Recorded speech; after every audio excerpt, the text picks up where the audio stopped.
back to my channel, Bookish Lady Night. Today I am joined by Erin Mainord. She is the author of the Bonded by Blood series, which has 2 books out right now, The Blood That Binds Us and The Bond That Breaks Us. And if you have not read them, please add them to your TBR. You will not be doing yourself any service by not reading these books. So thank you so much for joining me today. Yes, thank you so much for inviting me. This is awesome. Yes, I love your books. So if you like elves and you like witches, shifters, slow burn, like slow, perfectly slow burn, found family, witty banter, these are your jam. So definitely check them out. So I am thrilled to have you on today. So I thought I'd just ask you a couple questions, get to know you a little bit better, talk about, upcoming things that you have planned for us. And that's pretty much it. Yeah, sounds great. Awesome. So does writing energize you, or does it make you tired when you're in your writing process? It depends on the day. Very much depends on the day. So I say most of the time it energizes me. I write because I feel like I have to write. Like I could not write. It just feels very much like something that I need to do. And if I don't write for too long, I feel that it actually kind of puts me into a little bit of like a mental funk. And so sitting down to write kind of renews that energy, like that good feeling, good vibes. However, there is a lot of like stress and pressures and stuff that kind of comes along with it, and sometimes I will get like into my own head a little bit too much, and then it becomes a little bit of a stressor. I would be lying if I did not say that, but for the most part it energizes me, especially when you get to that point in your story where you feel like it kind of hits that traction and you feel your story kind of find its place and takes off. That moment, or when you're like in revisions and you're rereading certain scenes you haven't read in a while and you actually really like it and you don't hate it, like that, those moments make it so worth it. That's wonderful. That's wonderful. So you have more of those moments than the other. That's really great, because then that keeps you going, keeps you wanting to write. Yes. So having off on that, you have probably always wanted to be a writer, I would guess. I have. Yeah, I have. It was something that I always wanted to do, like for really as long as I can remember. I was always like that girl in school, like the one that was always like reading and always took like creative writing classes. Yeah, like you are my people. Hello. Awesome girl. Yeah, it is. And it's always what I wanted to do, and I always did it like through high school and more as like a hobby. And then I ended up going to school for film and media studies, and then I kind of focused it on screenwriting. And I thought for a while that I wanted to pursue writing, but kind of do it more like behind a camera and write screenplays and things like that. And then during school, I started doing some like internships on film sets and things like that. And I realized very quickly that it's not what I wanted to do. And unfortunately, I was already so far like into my college and I only had a couple years left. So I'm like, I'm not going to switch majors. I'm just going to finish it out. And so that is what I did.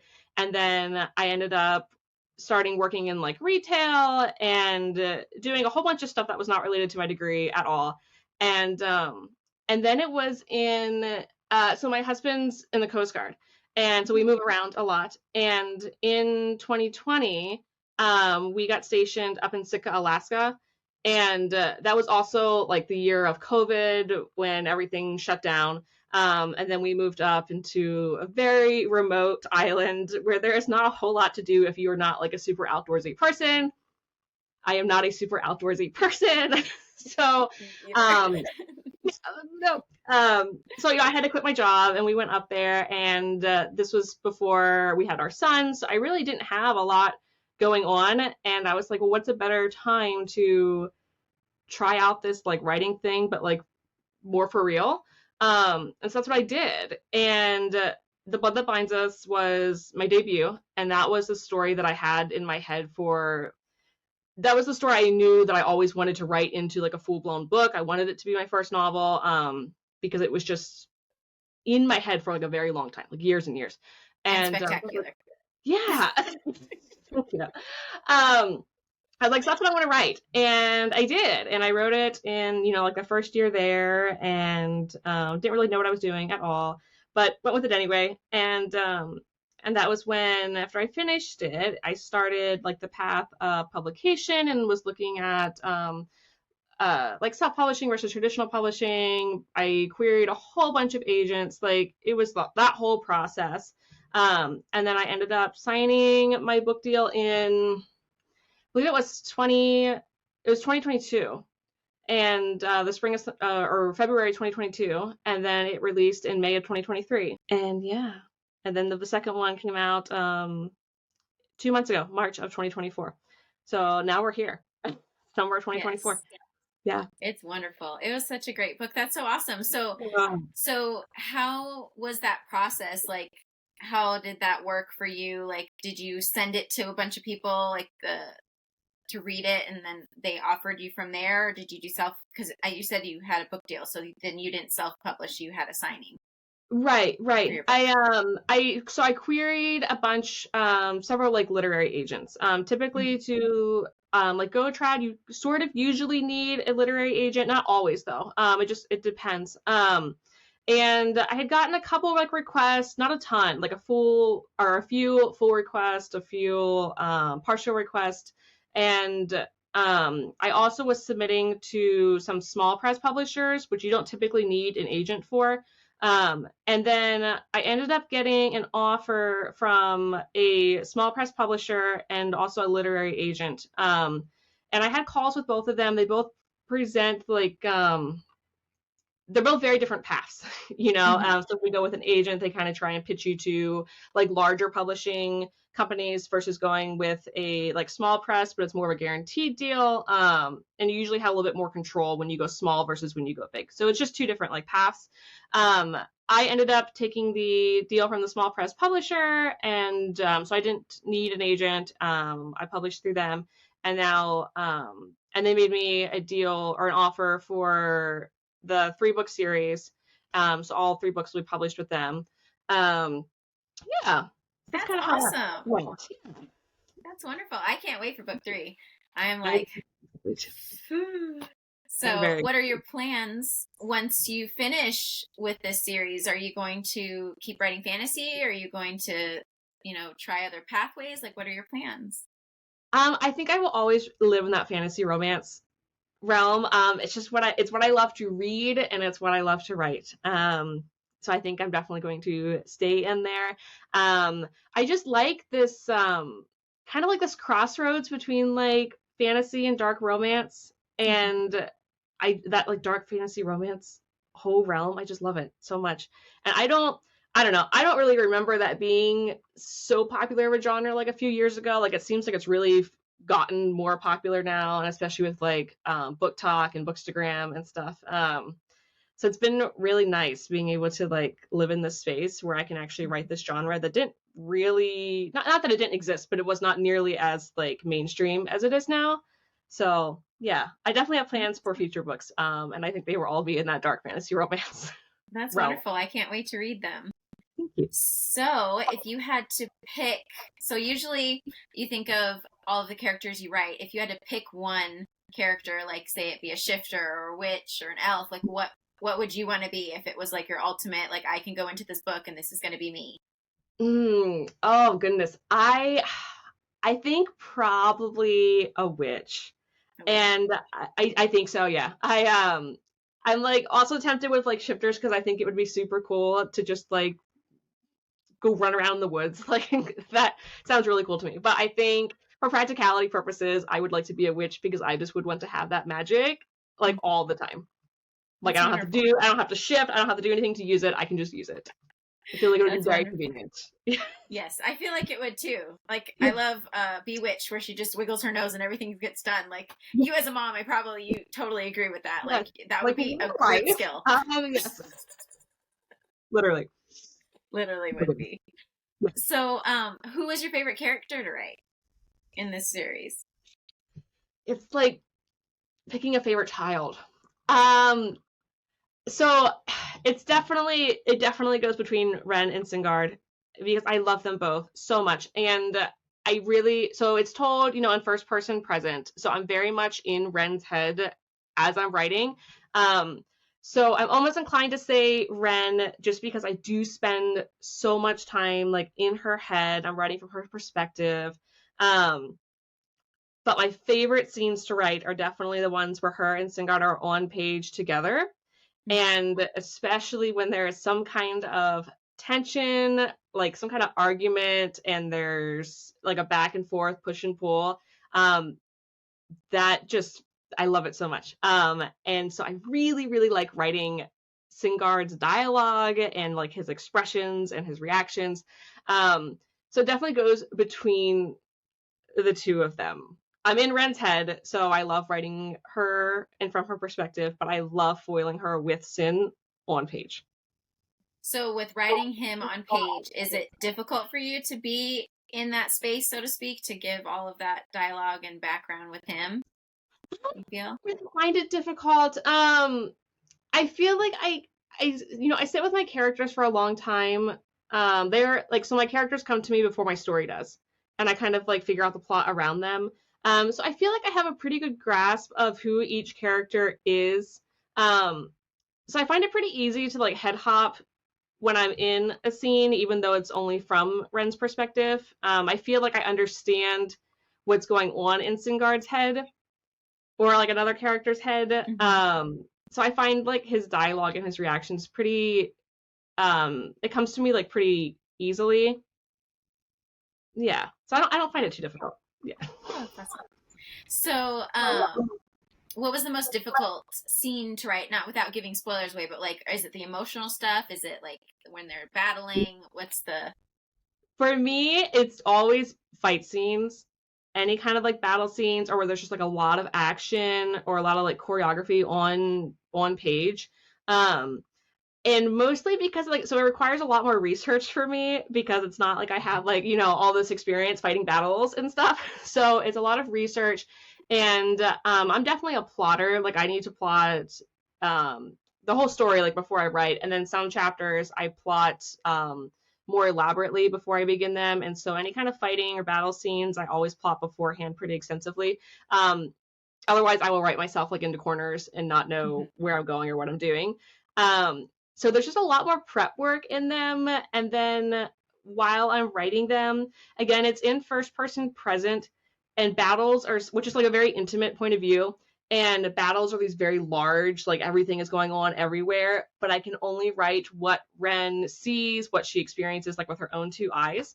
And so sometimes that challenges me as a writer, and I have to figure out how to make this scene still feel very interesting and feel very large while reducing it to just like a single POV, if that makes sense. But yes, for me, that is what I find like the most challenging to write, for sure. Yeah. And book 3 has some major battles, like some major action battles. So some chapters nearly killed me to write. It was so much prep work and so much editing. But it's so rewarding, like when it pays off and you reread it when it's finally done, and it matches what I was trying to get out of my head. It just takes a minute to get there.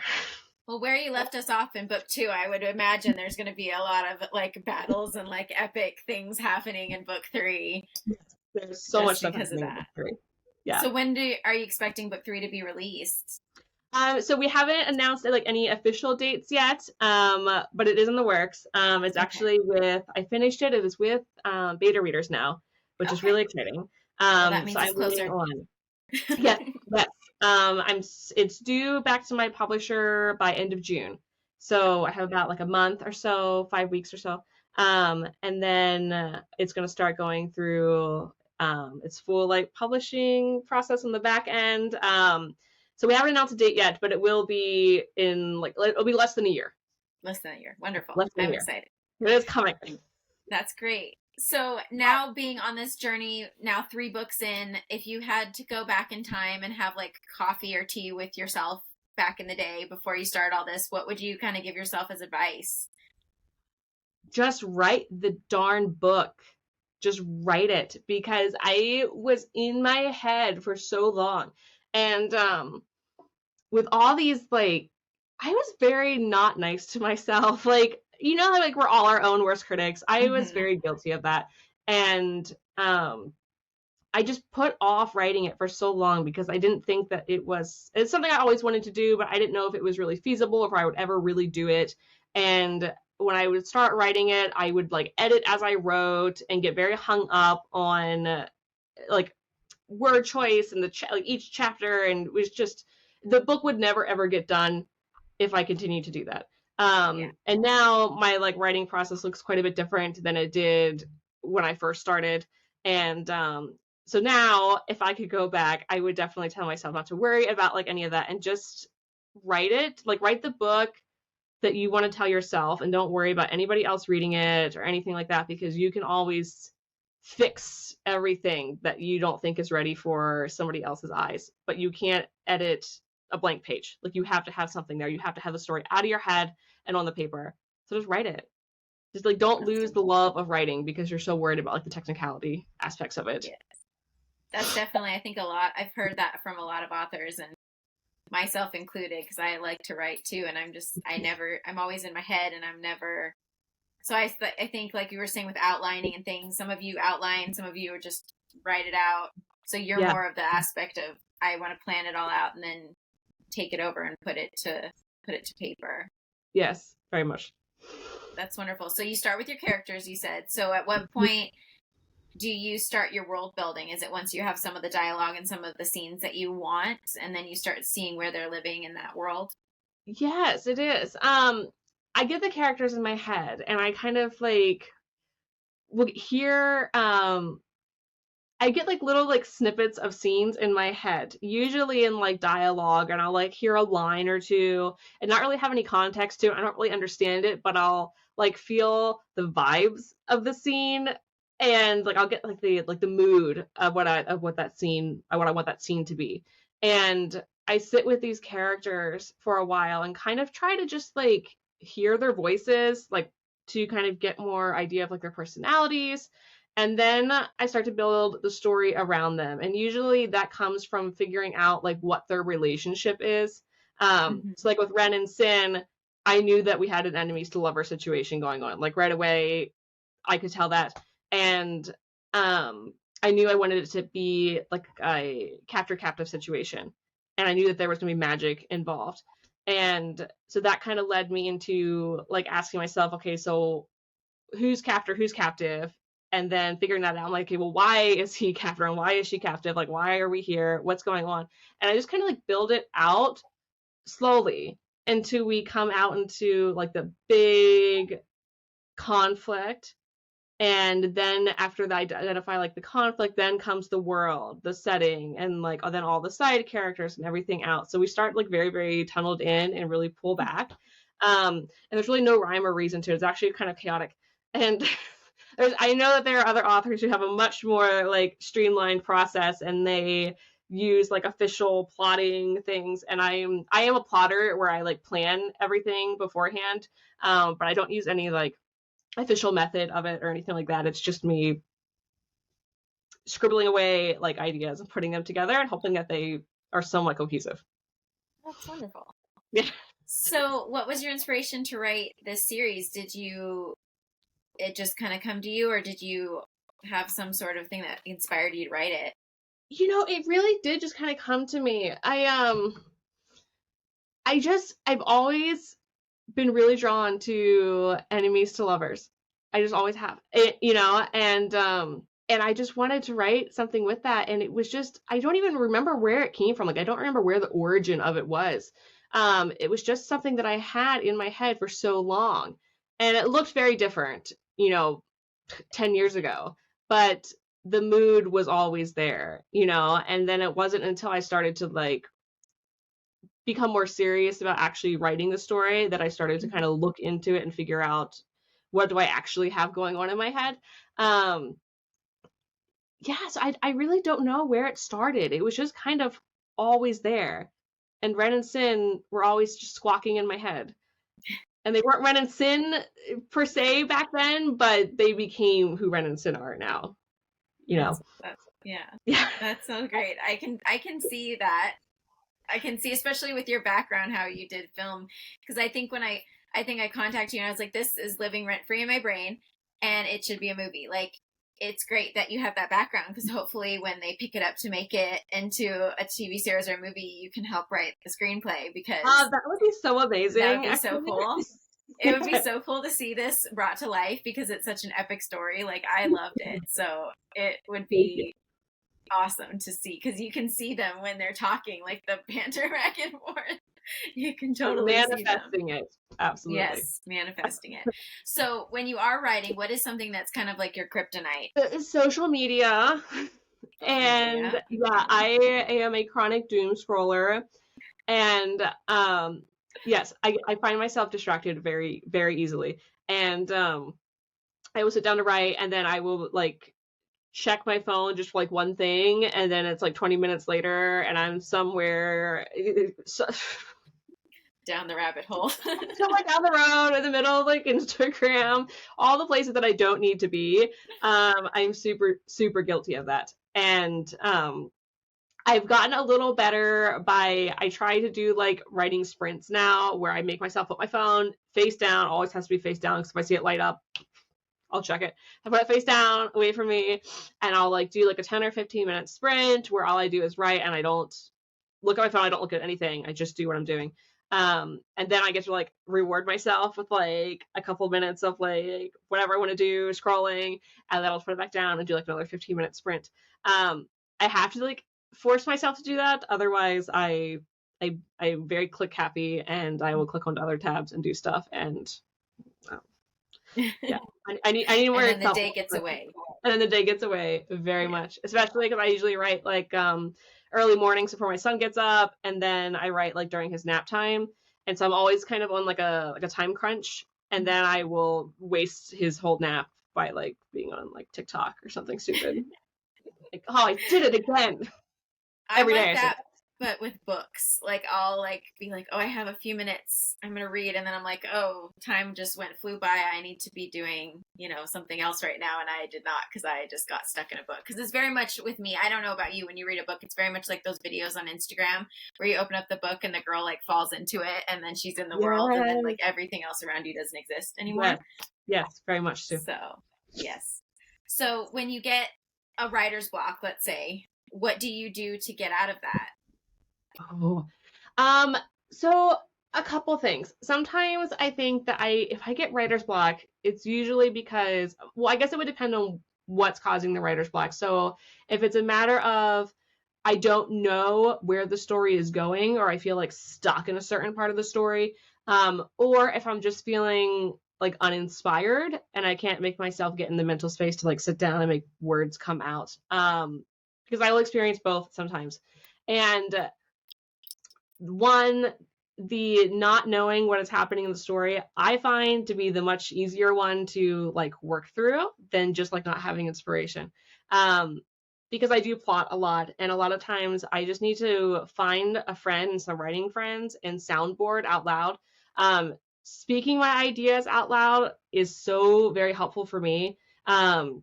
Versus like staring at like my outline on the paper and like trying to figure out what's missing versus if I talk out loud. It helps me kind of work through those, and then especially having other people's opinions, and they sometimes will like hear or see that missing piece, and it might be something very obvious, or should have been very obvious but wasn't very obvious because it's like you're too close to the forest to see the trees kind of thing. Exactly. Yeah. Yeah, very much. And if it's the other type of writer's block where I'm just not feeling inspired, or the words aren't coming, the words aren't wording, sometimes I find it better to actually step away from writing and stop trying to force it. Because if I continue to try and force it and then the words aren't happening, I sort of feel like disappointed in myself, or I just get like frustrated, and then that breeds more unproductivity. So I'll usually try and stop, and if I'm feeling uninspired, that usually means that I'm not reading enough, because I will, as much as I want to read, like a lot of my free time goes to writing, and which feels very ironic, but I will like make myself just read for a few days, work that is not my own, and get back into those like just is absorbing a story for fun, and it, like, renews that inspiration, that creativity. I also like to, like, consume a lot of media that feels like the scene that I'm trying to work through. So for me, like, that's a lot of music. I listen to, like, a ton of Sleep Token has been, like, my muse through, like, books 2 and books 3. So, like, I'll find, like, songs or make a playlist that really feel like that, or I listen to, like, a lot of Florence and the Machine, and just, like, play those songs on repeat, anything that feels like my story, because it makes me, kind of turns my brain off, which is usually what's holding me back, and then makes me, like, feel those emotions that I'm trying to make my readers feel in that scene. And then after a few days, then I'll go back with, like, a clearer head and, like, try again. That's usually what works for me. That's wonderful. So you said you take breaks to read. So who are some of your favorite go-to authors that you'll pick up and read? So lately it has been, I really love Carissa Broadbent. I discovered her recently, read her Crown and Axia series, read her Six Scorched Roses novella. I love her so much. I think that she is such a powerhouse of a writer. Especially with her, like, world building. Her world building to me is just, like, so epic. And she writes her romance, she weaves her romance into these really epic worlds very seamlessly. And I think that's something that can be, like, very difficult to do, to find that balance. And she just absolutely has it down. I'm also very inspired by her, like, starting self-published and being very comfortable in her self-publishing career for so long. And then when the right offer was made, she chose to go traditional publishing. She never needed to, but she wanted to. And I just think that that is really inspiring. I also really love, I've been reading Nisha J. Tolley a lot, and her Trial of the Sun Queen series. I really love that. And I started, I was reading her work, I think, before I was a published author. I was an ARC reader for her when, like, her first book, or her second book, I think, that she had self-published, and then she wrote Trial of the Sun Queen in that series, and then I think she sold it trad too. And again, like, I think that's just, like, really inspiring. And I'm also a really huge fan of Liv Zander, who also writes dark fantasy romance. Her Pale Court duet and her Court of Ravens duet. I think her Court of Ravens books are some of my favorite dark fantasy romance books, like, of all time. So I really love her too. Like, I find her writing just very, very inspiring, and yeah, she's great. I love that. I actually just discovered her. I just added her books. I just got her book, her first book. Oh, wonderful. Yeah. Because I knew the other two. Like, I work with Carissa for my cards, and then I love the Daughter of No World series. Like, that series, oh my golly, like, great. Like, I haven't read it yet. I own the first one, and I cannot wait to read it. You need to read it. It is so good. Really it is so good. You'll read it and you'll see a lot of not parallels, but you'll get, like, that vibe of kind of like your story, where you're like, I love this book. Like, this book is, like, I need this book. Like, and that's what I feel like when you find a good author. Like I said, I love your books. Like, I'm going to reread them before the next one comes out, because I like to, like, get back into the mindset of all the characters and be in the world. So you'll definitely enjoy that book if you read it soon. I cannot wait to read it. Yes, I'm really excited. That's awesome. So what is who is your favorite book boyfriend? Okay.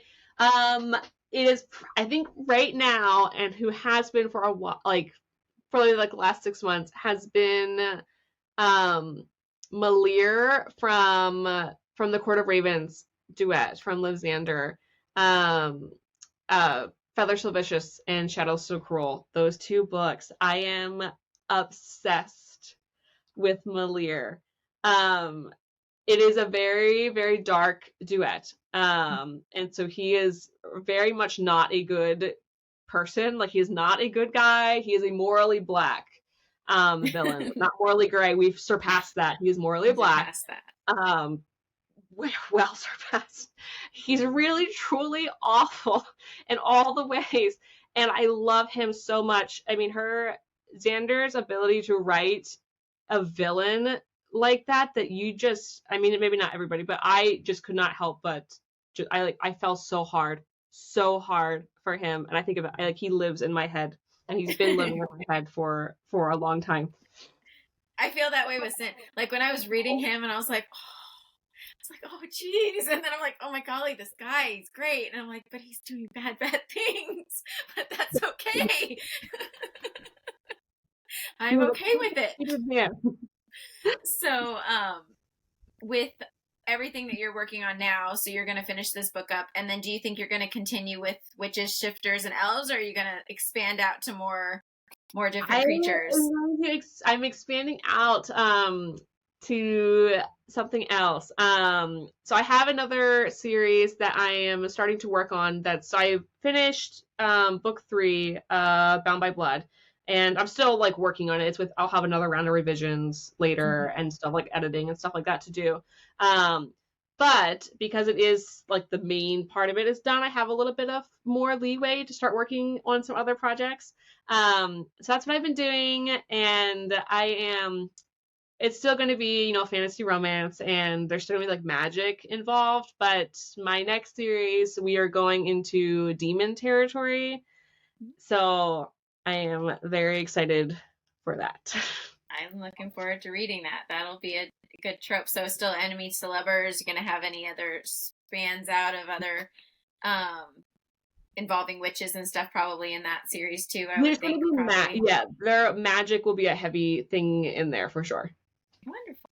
Well, that's so great. Well, thank you so much for coming on today and chatting with me. And it's been such a pleasure getting to know you. And I cannot say enough how much I love these books. I'm actually part of a book club, and one of my book besties read this series first, and she's like, ladies, you have to read this book. And I was like, I'm on it. She like sent me the picture of your fan art. Like the minute I saw that, I was like, oh my golly, I have to read this book like now. And so I went and got it, and then started reading it because I just was like, that was gorgeous. Like that clip, the artwork of it, I was like, it just hooked me, and I was like, I have to read these characters. And so I wrote her afterwards, and I was like, thank you for telling me about these books because I love them. And she's like, I told you. So it was so great to read them. Thank you so much. I love that so much. Thank you. Yes, of course. And I will be looking forward to the next one. So if you haven't read the first 2, definitely read them. You have about a year to get through them, but I wouldn't recommend waiting that long. And so please like and subscribe so that you can see future author interviews, and definitely get this on your TBR because you will not be disappointed. And thank you so much. Bye-bye for now.